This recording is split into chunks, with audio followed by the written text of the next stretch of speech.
Alvin, dan kali ini aku akan membagikan kisah inspiratif untuk kalian.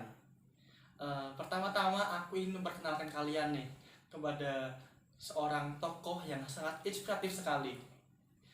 Beliau bernama Ibu Farida Mahri.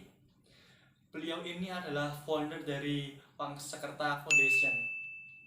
Pangsekerta sendiri ini adalah merupakan sekolah, tapi bukan sekolah biasa nih. Ini adalah sekolah alam. Nah, pasti mau tahu dong gimana sih kok Bu Farida Mahri ini bisa membuat Pangsekerta ini.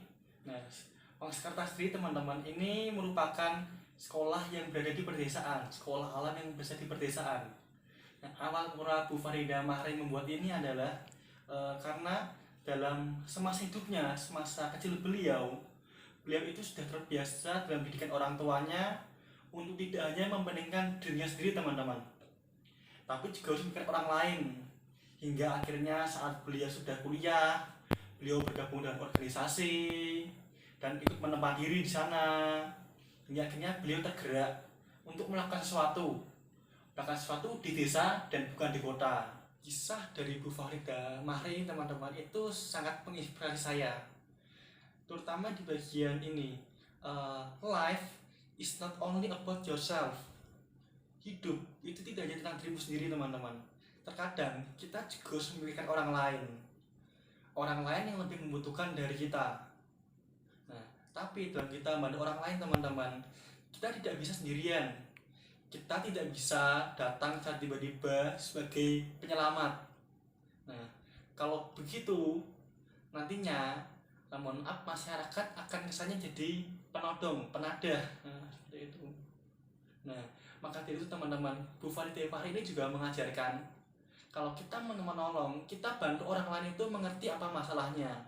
Kita bekerja bersama mereka, kita bantu mereka mengenali masalah mereka. Baru setelah itu kita yang memimpin mereka untuk menyelesaikan suatu masalah itu. Jadi mereka juga tahu kondisi mereka seperti apa dan tahu bagaimana menyelesaikan masalahnya seperti apa. Selain itu teman-teman, menurut saya hal yang dilakukan Bu Farida Mahri ini juga mengangkat salah satu isu global, terutama yang berkaitan dengan SDG.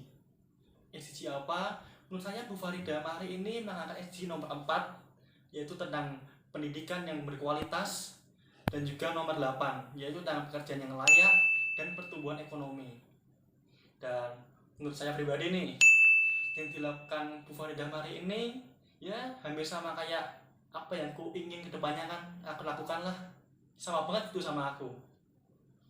Karena yang pertama, beliau ingin mengembangkan kualitas penduduk. Penduduk yang ingin dikembangkan adalah penduduk yang tinggal di daerah perdesaan, tinggal di daerah terpencil, yang seperti itulah.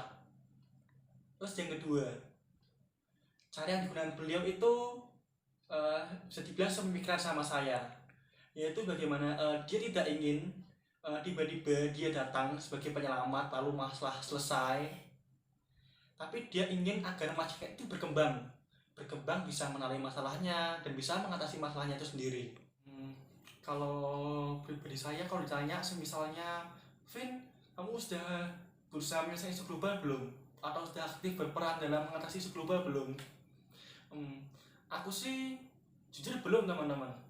Tapi kalau misalnya ditanya apa yang akan saya lakukan dalam rangka merespon isu global, tentunya yang pertama saya akan mempertajam visi saya dengan semakin tajam mencari kondisi global melalui mengikuti webinar terkait isu global. Selain itu saya juga akan mengupgrade diri saya agar bisa mengatasi isu-isu global yang menjadi keterlibatan saya dengan cara mungkin mengikuti pelatihan teknik sipil yang berhubungan dengan jalan, dengan konstruksi. Nah, jadi ya teman-teman, yang ingin aku sampaikan dari kisah Bu Farida Mahri ini adalah hidup itu tidak hanya untuk diri kita sendiri saja teman-teman. Kita juga harus memikirkan orang lain. Nah, dan mungkin action plan yang akan aku lakukan untuk saat ini adalah mulai memperhatikan lingkungan sekitar saya, terutama saat ini di dunia siswa, dengan cara saya memberi teladan dan mengajarkan kebenaran, agar setelah lulus nantinya dari studinya, adik-adik dengan dapat menentukan hidupnya menjadi seperti apa, agar adik-adik yang saya layani dapat menjadi berdampak bagi orang lain, bagi orang-orang sekitarnya juga. Dan oke, itu aja teman-teman insight yang mau aku sampaikan. Semoga insight yang aku sampaikan ini juga boleh teman-teman dapatkan juga tentunya. Sekian dari saya.